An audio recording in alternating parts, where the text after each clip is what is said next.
All right, everybody. Once again, you're listening to the Entrepreneurial Web. Welcome back. I'm broadcasting here from my restaurant in Brooklyn, the epicenter of this whole thing at the moment nationally. And I'm with my guest, Aaron Felder, who is in somewhere in New Jersey, Cherry Hill, big Cherry box Hill. store, capital of America. Yeah. Ooh, Yeah. fun. Yeah. So, getting back to where we just left off, I was saying I wanted to talk about what's working and what's not. So one thing has not had an interruption. It's been the supply chain. There's been plenty of food to go around from the suppliers. People are just hoarding, buying it before retailers can get it back on the shelf. And the same with alcohol. There's a surplus right now. If people just found some kind of rhythm to where they could purchase reasonably, you wouldn't see unstocked shelves and everybody would be fed. There's never been the threat of a full lockdown where people can't leave their house. And even in places like Italy, you can leave, someone from your household can leave once or twice a day to go purchase food and things like that. So that seems fine. There's food supply, there's enough.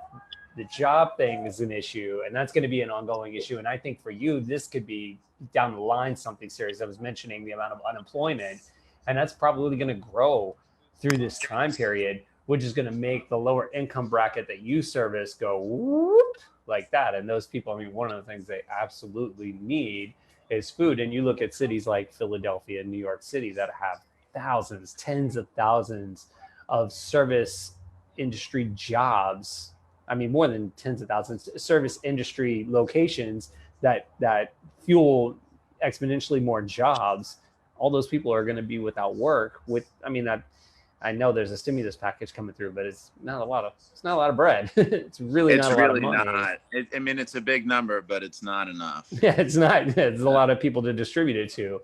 So for you, this could be a big, I don't want to say a headache or hassle, or I also don't want to pitch it like it's going to be a lot of work for you soon. Like, oh, good. Like it's going to be a lot of work for you probably in like 6 months. Like come summertime, all these people not being able to go back to work, needing access to food in urban areas and the lower income bracket. Have you all talked about that in your meetings yet? Has that come onto the radar? No, not yet. We've really been focused on how to hold on to things, how to hold on to what we have, and the second is morale. You should open a restaurant. The things we can do for that. The things we can do for that, like we had a staff satisfaction committee yesterday, and there were some great ideas. We're gonna do a virtual cocktail party for the whole staff, book club, things like that, just to keep a sense of cohesion, because I think that's super important. Right? I absolutely agree that the moral battle almost outweighs the financial right now, and maybe even health. Like if you're healthy, if you're not sick, it's definitely the big morale battle, and that will help you maintain some sort of financial stability. Of course, it might not be the way it was, back in the good old days 10 days ago, but yeah, right. It's like what they, we always heard in jiu-jitsu is that it's 75% mental, 25 physical. Even though it shows up, your daily practice feels like this physical practice, but it's really the mentality that you walk around with that is the real treasure. And man, like I was saying, when I wake up in the morning and I'm just like in a panic, I scramble for those shreds of morale that, fortunately I have a practice like jiu-jitsu that I've done for a long time, and I'm in a really great community, and it doesn't take long for me to get those injections of morale. And I'm like, okay, now I can address what I need to do financially to try to survive this and still, maintain a good contribution to the community and help people out. We're dealing in something a little different. The ends of the food spectrum you and I are working on are quite different, but at the end of the day, it's still like providing food for people. But I feel like more than ever, I've always said I don't sell food and alcohol. I sell experiences. That's really why people come. It's like of course they need to eat and drink, but they want that sense of something. And right now, I think that's really important to just like still be able to offer that to an extent, because people are hunkered down, people are scared, people are nervous, like what the hell is going to happen? And then you have this little slice, just even if it's momentary, of like, oh, that thing, I love that thing. Maybe that's the fuel just to get you one more day, Yeah, I think finding those oases in your day, whatever those look like to you, are super Right. important. That's something we've talked about in our staff meetings, and there've been lots of good ideas floated around. The thing that I miss the most is group exercise. I can exercise by myself just like anybody Yeah. else, but you feed off of the energy of other people, not just in exercise but in life, and that's the hardest piece of this isolation thing. Yeah. Is Is the just not touch. having the collective energy, you know? Yeah. Yeah, No, I used to hug like 20, 30 people a day in class. I know. Me too. Me too. And then, of course, Miss that. over the course over the course of the hour, you're sweating and snotting in each other's mouths. So Yeah. I can understand how that would be frowned upon right now. But hopefully we'll get back to it soon. Hopefully. So, will your organization, you said you guys are nationwide. Would you all at some point consider, how, how would it work? Like, could you all work with community-based food co-ops to reach a bigger group of people and provide a larger service? Is that possible, do you think? Well, so it would really depend on the co-op, because some of them that are member owned are able to keep prices down because they're member owned, right? And the markup on groceries at grocery stores is ridiculous, hundreds and hundreds of percent points. Right. And in co-ops, it's virtually eliminated, So at the backbone of the mission of the food trust is to keep things affordable. I don't know that we have any formal partnerships with co-ops now. I don't know what the co-op model or scene looks like in Philadelphia, but certainly in New York, it's extremely vibrant. I was a member of the Park Slope Co-op when I lived there. I am not looking for mission creep to change the organization just so it stays alive, because it exists for a reason.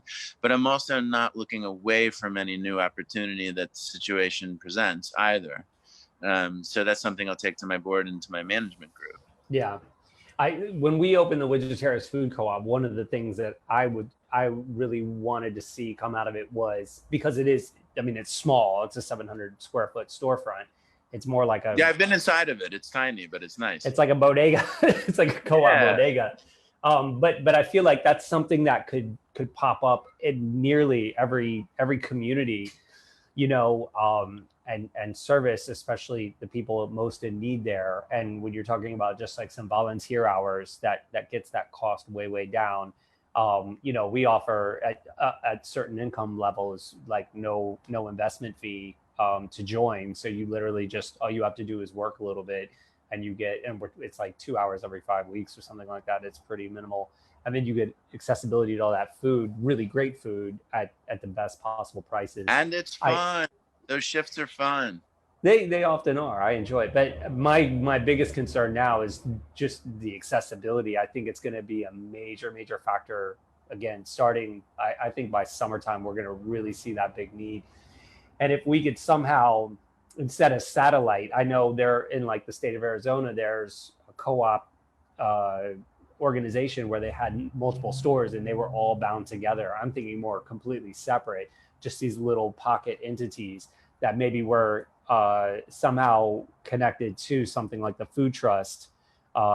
It just in terms of support somehow, it doesn't even have to be financial. No, and to ensure survival. Sounds a lot like our corner store model, and I don't want to speak from ignorance. It may already include some co-ops. The agency does so many different things that I even 2 months in, I don't know all of them, really well just yet. Yeah. But right, you're pretty new to this position. I'm new to the position, and at this point, half of it has been under the specter of the virus, the couple of weeks where it was already starting to spread, but we were open, and now the couple of weeks that we've been, working distance, so it's been an interesting time to lead a new organization through. Hell of a time to start a new gig. Listen, man, we're going to have to wrap up. Anything you want to say to people before we go? Any last thoughts? You stole my message of the week already. So I would just return to that, to the mantra of you can only do your best. And in our morning meetings now, we're starting to do something called Yesterday My Coworker. And so what we're really talking about is crazy things that our kids did.